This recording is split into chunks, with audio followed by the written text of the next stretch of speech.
Hey, so here I'm showing you the potential job and the original resume and the revised resume. So my program of study is diagnostic medical sonography. So here is the field that I want to potentially apply for. And this is a hospital I really want to work at, Northside Hospital in Gwinnett. So here I'm just going through it really quickly. All you need to see is the top, really. It's just the job title. Dun, dun, dun, dun. Okay, bro. Sonography. And then here's another job with ultrasound sonography at Choa Hospital. I love the Children's Healthcare of Atlanta. They were super convenient. I liked it. The services when me and my son went, so that really made me want to get into this field that I chose. And boom, my resume. And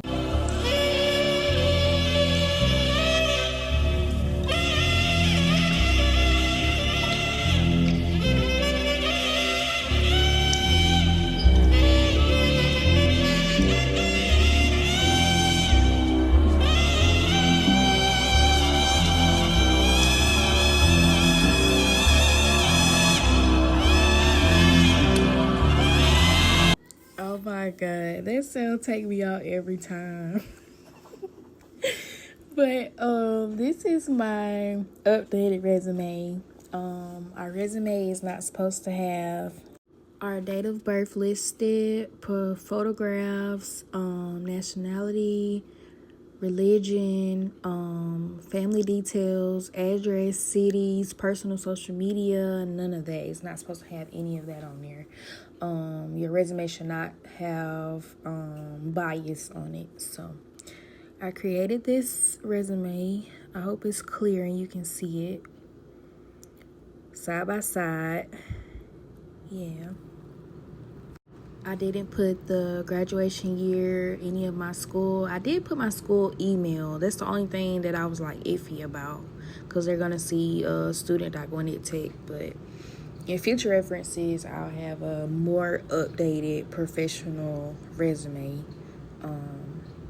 So yeah. So here I am just scrolling through slowly, just in case you wanted to read it. Going slowly. I feel like I did good in the resume, like working on it before I even attended your class and just applied to jobs. I know jobs were like, what in the world? Like, just too many skills and information in order for my resume to be put out. Major writing assignment 2. From Jordan Wiggins, my professor, and I'm gonna go over my Mbangi reflection and my resume, my old resume and my new resume. I'm gonna go over both.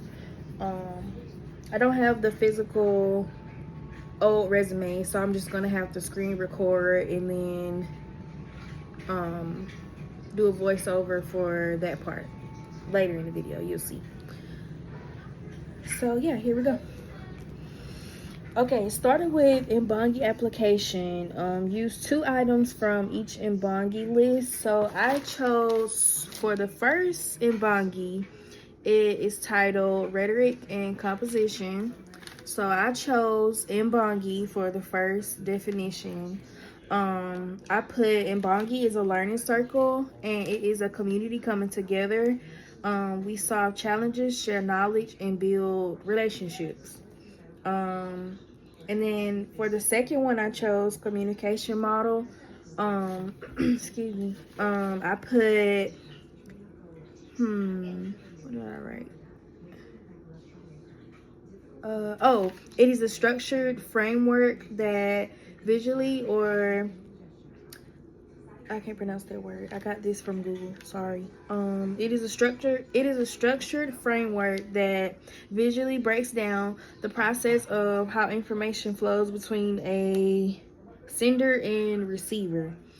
So then I put, it's basically, in my own words, I put it's a roadmap for conversation. It helps understand how meaning and how the meaning is transferred, how to improve messaging, and where breakdowns might occur. Okay, so that's what I put.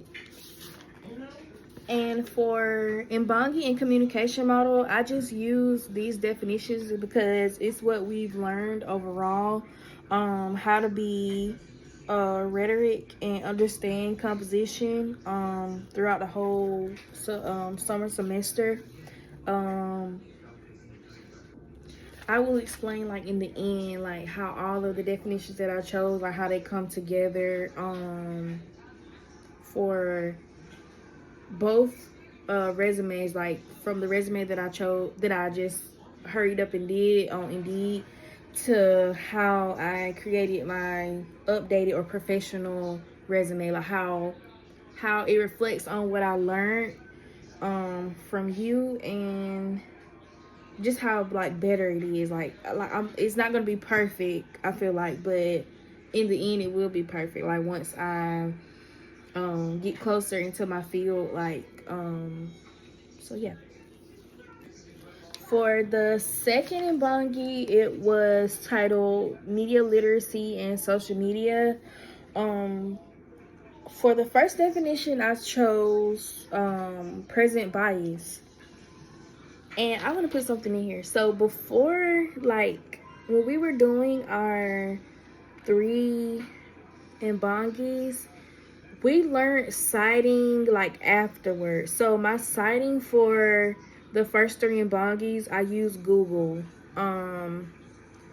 Like not really fully knowing how to cite academically, I guess I could say. So bear with me.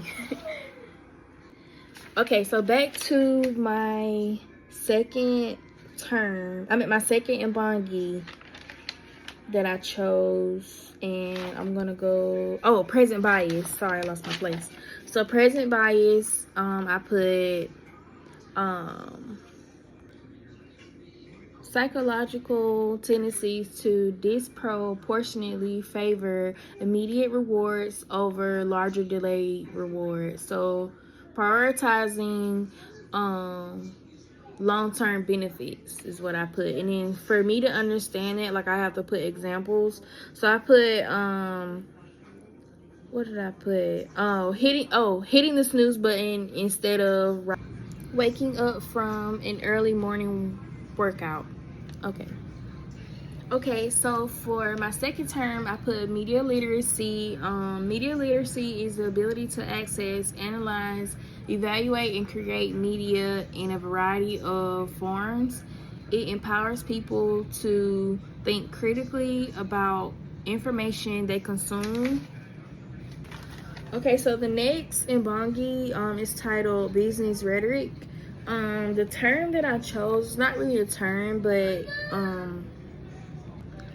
so I didn't choose a term. I chose the question. It says, when were women allowed to open bank accounts in the United States without a man involved?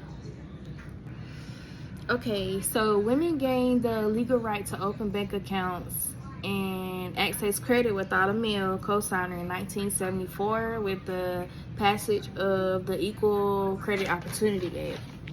So I wrote down okay, so explaining the Equal Credit Opportunity Act,